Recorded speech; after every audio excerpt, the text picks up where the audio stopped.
I've got an addiction. I've got an addiction to buying action camera accessories. Seems like nearly any time I go online, I want to buy something new for my Osmo Action 5 Pro or my GoPro Hero, and then when I get it home, I might use it for a little bit, but then it just gets shoved into a cupboard somewhere and just gathers dust along with oodles and oodles of other accessories I've bought in the past. So to help you and to save you money and learn from my mistakes, in this short video, we're going to show you 7 great accessories that you must have for your GoPro or your DJI Osmo or your action camera kit for 2025.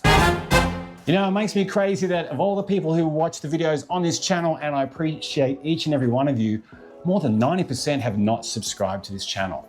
Now, if you've got any value out of this, of anything that you've seen on this channel, you've learned something or you've enjoyed any of the content and you want to support this channel, if you could just do me a solid and take a few seconds to hit the subscribe button or even the like button, I would really, really appreciate it. And in return, I'll do my very best to bring you the best content on action cameras like GoPros and DJI Osmos each and every week here on this channel. Okay, thanks for listening.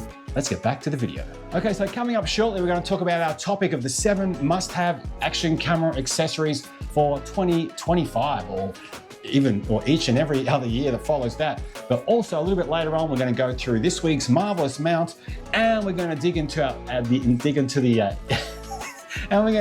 the mailbag to find one of your questions or one of your comments and answer it right here on this podcast. Okay. Now let's get on to today's feature presentation where we talk about the 7 things that you must have with your action camera kit. Okay, so the very first thing we want to talk about is an SD card. Now, SD cards come in all different sizes and shapes. I did a video recently or a podcast recently when we spoke about SD cards and what you want to look for when it comes to finding the right one for your action camera. I've got one here from SanDisk, the Extreme Pro series. That's a series that I really, really like. Samsung has the Evo Plus series, which is pretty good too. So number 1 on my list will be make sure that you get a decent SD card, one that's fast enough to be able to be used in your action camera.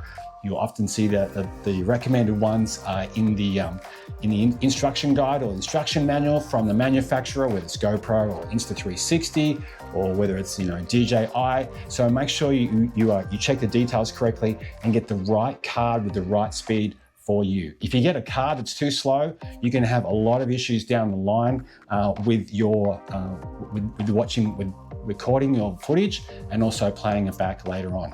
Now, from my experience, although action cameras today say they can use SD cards up to 1 terabyte, I personally would not use anything bigger than 256 because from my experience, like I said, I've had a lot of troubles with my SD card, which is 512.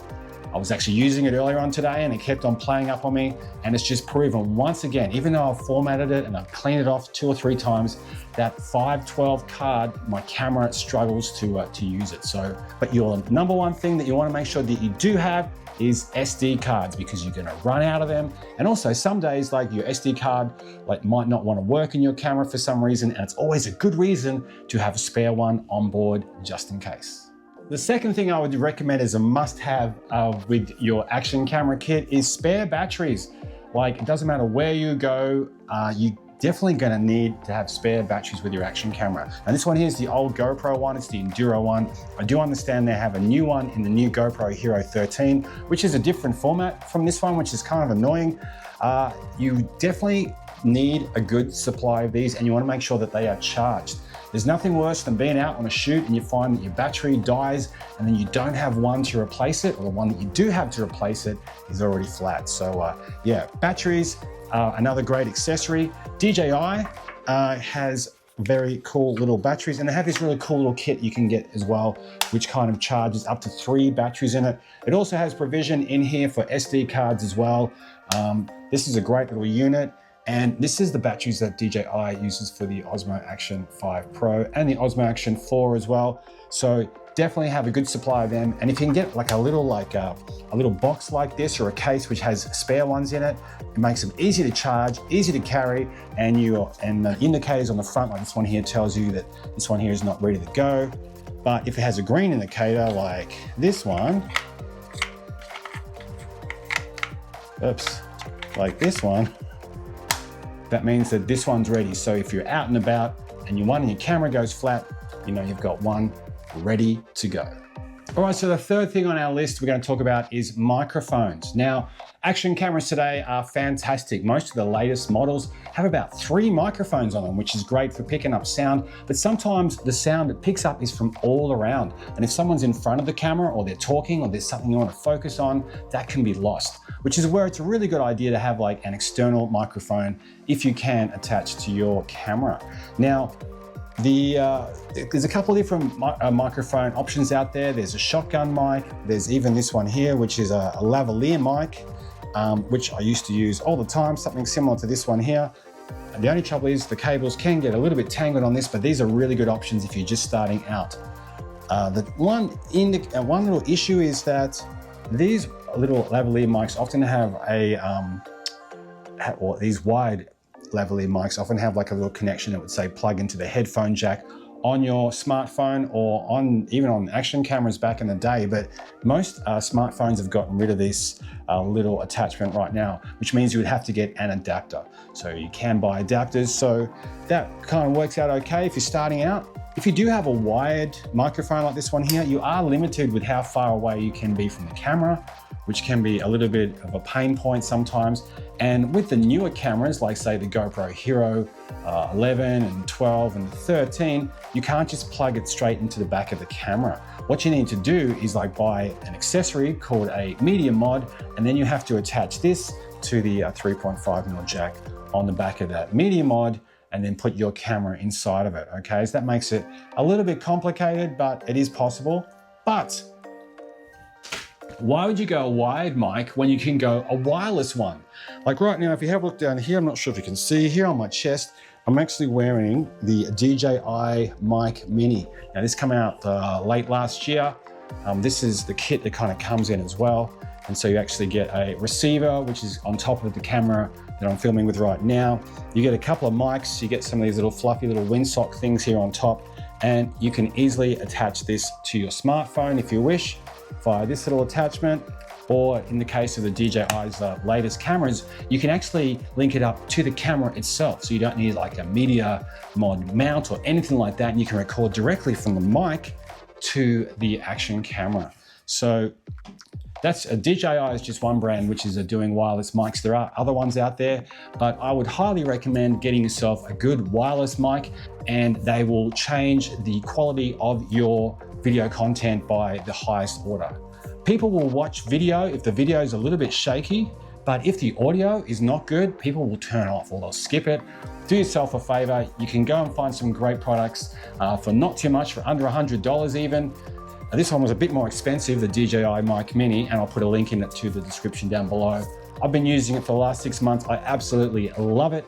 I've made a video about this product as well if you want to learn more. So yes, I would definitely recommend getting yourself a good microphone if you're out doing lots of stuff with your action camera, and I would definitely recommend a good wireless one.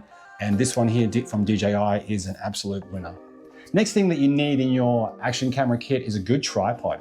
Now tripods come in all shapes and sizes. I'm actually using 2 really good ones right now to film this video, and some of them you can even use as selfie sticks as well. I made a video a little while ago about one from Yolanzi, which is actually a tripod that you can actually extend up to, it's a tripod that you can actually use as a selfie stick as well, and extends over 1 meter long. And that's a real handy little kit. It only fits, it's about 30 centimeters long, and it fits easily into your backpack. I made a video about that. I'll put a link to that one at the top of the screen. I have many tripods of all different shapes and sizes. I have this one here, which I can just use for like desk filming, for example. It's got like a little 1/4-inch jack on it, which is great for the later action cameras. This one here is a little small, tiny one from GoPro. It also fits other action cameras as well. And this is for small spaces, and I'm surprised at how much I love this, and I use this little tripod. And this one here is my current love. It's from PGY Tech. It's the Power Grip Mantis Pod mount. And this one here is actually a really handy little tripod, because as well as being a tripod, you can use it as a selfie stick. Put the camera on here, and it has a remote control here as well. So yeah, definitely level yourself up by getting a decent tripod. If you want to learn more about some of the tripods that we use here on this channel, I'll put some links in the description down below. So tripod, definitely something that you need in your action camera kit, and you can get a really good one for under $100 Australian on Amazon or at some other great supplier. All right, so the next thing I recommend getting is what I call a grip mount. And that might be a rather unusual term, but what I mean is an accessory like this Jaws clamp here from GoPro, which you can actually attach to something like a tree branch or a railing. And you can put your camera on top and then maneuver the snake neck around to the exact angle that you want to have it on. This thing is surprisingly strong and it grips on so well. I'm crushing my fingers as I do this example right now. And this is a great little element that's not very big and you can easily put it into your kit. Now, another one that I use, I'm going to talk about a little bit more later, is this Gumby mount here as well, which can be attached to almost any location. Doesn't matter where you go, this one here comes in super handy. So yeah, I highly recommend getting an accessory of some kind like these two that you can actually attach to something and then set your camera up and record some great footage. Now, when a lot of people think action cameras, they think water activities, and that sort of comes into play right now when we talk about our next must-have mount. I call this like a water mount or a water accessory, and the one I've got here in front of me is the handler from GoPro. This is a great accessory that, for one, it's got a beautiful, nice orange end, but it also floats in the water, which is the main thing. You drop it in the water, you can see the orange end, so you're not going to lose your camera, which doesn't float by itself when you're out in the surf, or say you're on a lake or maybe in the river. So get yourself a good water mount. I featured a few here on the channel. Another one I really like is the GoPro floaty, which you can actually wrap around the camera, and if it falls into the water, it's bright, it's orange, and your camera is not going to sink. And I've also featured another product on this channel too from Taliesin, which is this beautiful big dome mount that you can use when you go swimming. And that also has a floating handle on that one as well. So I'll put links in those to those videos in the description down below if you are interested. But yes, if you intend to do stuff near or around the water, you want to make sure you get yourself a great aquatic mount like this one here from GoPro. All right, so the next thing I'm going to talk about is protection for your action camera. Now, protection can come in a couple of different ways. And the first way we're going to talk about it is like a little cover for your camera. This one here is for the DJI Osmo Action 5 Pro. You can also get one for a GoPro as well and an Insta360. These little hard cases are kind of a bit of a lifesavers. They're quite firm, they're quite strong. And if you have your camera inside this casing, it's going to protect it nicely. If you do get the right kit on somewhere like Amazon, they sometimes come with little lens covers too that you can actually put over your lens to protect it. So that's definitely an accessory that I would recommend having. If you have a lot of gear and you don't want to kind of have it all over the place when you're kind of going out and about, you might want to look at something like this case here from Taliesin. Now this case here, I really like it. It cost about $30 Australian, and it has little compartments in here which you can actually use to slot in all your equipment so you can find it quickly and easily. It's got some little elastic straps there as well. And down here on the bottom, it's got little bays where you can put things like tripods and magnetic clips, and of course your action camera as well. So yeah, that's, in my mind, to keep things nice and tidy, you might want to look at getting yourself a good case for your equipment, and definitely a protective cover for your camera. You know, the great thing about accessories for action cameras is you don't always have to go to the big three company and buy their products. You don't have to buy a GoPro accessory for your GoPro camera or a DJI one or an Insta360. Quite often, the camera's accessories can actually intermingle.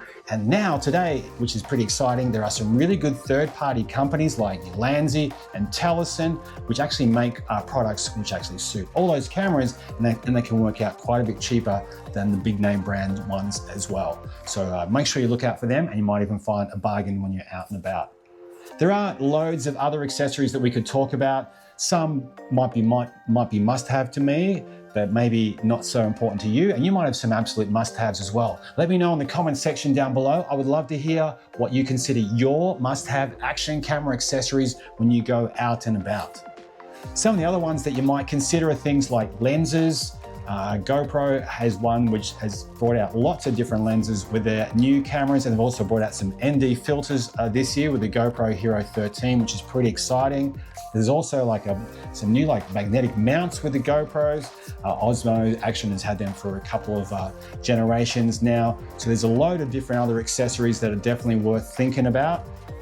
One thing about GoPro though, as much as I love GoPro, and I've had 4 or 5 of them now, is that when you get the latest GoPro Hero, you don't actually get any of the extra lenses. You've got to buy them on top of the purchase price of the camera, and you don't even get the magnetic mount, which is one of their big ticket items, or the big things they're promoting with this year's camera, which is kind of disappointing. You get a DJI Osmo Action 5 Pro, and if you get the right kit, you're going to get at least one of those little magnetic mounts and an extra battery, extra batteries with the adventure combo, which is something which is definitely worth thinking about. Okay, so other ones you might want to consider too are suction cups if you're going to be doing vlogs in a vehicle, or maybe you might be wanting to use your action camera as a dash cam. That might be something you might want to consider. But hey, that's enough from me. I want to hear from you, and I want to hear what your favorite action camera accessories are. Let me know which ones you always throw into your kit whenever you go out and about. I'm super interested to hear your thoughts. All right, it's time for one of my favorite parts of the show, and it's this week's Marvellous Mount. And this week's Marvellous Mount comes from GoPro. It's the GoPro Gumby mount. Now, I love this mount. It's pretty much the Swiss Army knife of mounts, in my opinion. It has these super bendy twist tie legs that you can use to wrap around just about anything, right? Like tree branches, think poles. I even wrapped around the top of a soccer goal once. This thing is super duper versatile. And these little bendy things here, you can actually put them in any shape and then straighten them back out again when you are done with them. They're also eco-friendly. They're made from recycled plastic. And check this out here. You can easily swivel it around to whatever angle that you need to have it in, right? Which is great. So I've just got an Osmo Action magnetic mount here on the top. But of course you can use this for your GoPro or any other action camera which uses this mount. You can get this for around about $40 Australian, and I highly recommend this mount here, this Marvellous Mount, the Gumby. And if you are interested, I'll put a link in the description down below. This is a mount which I take absolutely everywhere, and it's been a lifesaver in so many situations. I recently went to a go-kart track and I was able to attach my action camera to the rail or the bar on the back of the GoPro using this one here to try to capture some footage. So yes, the Gumby, I totally recommend it, and I think it's a very worthy choice for this week's Marvellous Mount. All right, it's time for this week's mailbag, and this week's mailbag, or maybe I should call it email bag, comes from ClassCass810, and he asks a question about how do you get the right exposure on your Osmo Action 5 Pro, a kind of exposure that you can kind of set and forget about with your camera and not really have to adjust it too much once you've actually done the setting. Well, that's a great question. Exposure is something which is very important to photography. Just to give you a bit of a brief rundown, exposure is the total amount of light that's actually hitting the sensor of the camera while you're out taking a photo or while you're out filming a video. Trying to have the one exposure for all, and just lock it at that exposure for all situations is a bit of a tricky thing to do, because depending on where you're going to be going and depending on the lighting at your location, your exposure is going to change. With the new action cameras like the GoPro Heroes and even this little bad boy here, the Osmo Action 5 Pro, straight out of the box, the exposure, which is automatic, is actually really, really good. You don't normally have to mess around with it too much. If you do want to make your own manual changes, that's quite okay. And the camera lets you adjust things like the ISO, the shutter speed, and the aperture. Unfortunately, you can't change that on the GoPro Hero or the Osmo Action 5 Pro. It's set to 2.8, or your f-stop is set to 2.8. All right, so we're going to take a look at the exposure settings here on the action camera on the Osmo Action 5 Pro. And to get there, from the rear screen, you want to tap on the little squiggles here on the right-hand side of the screen. A couple little squiggles. That's going to bring up this menu here. Of course, we're in the Pro mode too, by the way. So if you're just in like normal, regular mode, sometimes it could be called easy mode or beginner mode, you're not going to actually have that option. So you want to tap that box where it says Pro, if you can see that there on the screen. Now that's going to be highlighted yellow. That's now going to show us more of the settings that you can play around with. All right, so if I tap on exposure, it's now going to bring up this screen here. And that screen is going to tell you what the camera is currently reading at or is using with its automatic settings, okay? So right now it's using the ISO, it's kind of reading it. It's reading it right now as around about 800 to 1000 for this location and for these lighting sources. And you can actually use the slider here to adjust that up to from ISO 100 to 800, all the way up to 100 to 25,600, right? So basically what happens is the camera will decide what particular ISO is correct for what you're filming, which is pretty handy. I'm just gonna keep it in that one there. To get to those settings, you wanna press, or if you wanna lock in the settings, you can press M, which stands for manual mode. And then if you're happy with the settings, you wanna press that confirm button. But before we get there, we wanna have a look over here on the left-hand side where it actually has the shutter speed. So you can currently see it's set to 1/100, which means they're taking a photo at 1/100th of a second. So if you spin through that, we can see that we can actually change the shutter speed. Now, the faster we make the shutter speed, right now that's a 4,000th of a second, you can see how it's actually darkened the footage, because what's happened is less light is coming into the camera because the shutter is moving so fast. So I'll put it back to something a little bit more normal, 1/100. Of course, you can adjust it and make it a lot slower if you wish. So it goes down to 1/25, which is a 25th of a second. So that's if you want to let a lot of light into the camera, you can use that setting. At the very top of the screen, you can see where it has the EV figure. And that stands for exposure validation. And that's currently set to -0.7. So if we tap on that one there, that's now moved that figure from up here down to the bottom, and that allows you to now adjust the EV setting. Normally, as a rule, I shoot around about -0.3 or 0.5 on the old GoPro Hero. What that means is that just prevents your camera's footage from being overexposed or having too much light on it when filming during the day. So when you're happy with those settings, you can just tap on confirm, and that's now locked in those settings that you've made on your camera, and there's an M there now under exposure telling you that's manual settings are what you're going to be using. If you want to change it back, just tap that again, tap the exposure setting again, and you can go in and make those changes, or you can just tap on auto and then hit confirm, and then you let your camera decide what's the right ISO and the shutter speed and the EV for what you're filming. Well, what a big show. We've gone through the must-have GoPro, DJI Osmo or action camera accessories. We've checked out an awesome mount, and we've had a look at the mailbag and answered one of your questions. If you have any questions you want answered or got any thoughts or feedback on this podcast, let me know in the comments section down below. I would love to hear from you. Thanks for your company today. I do appreciate it, and I'll see you in the next video.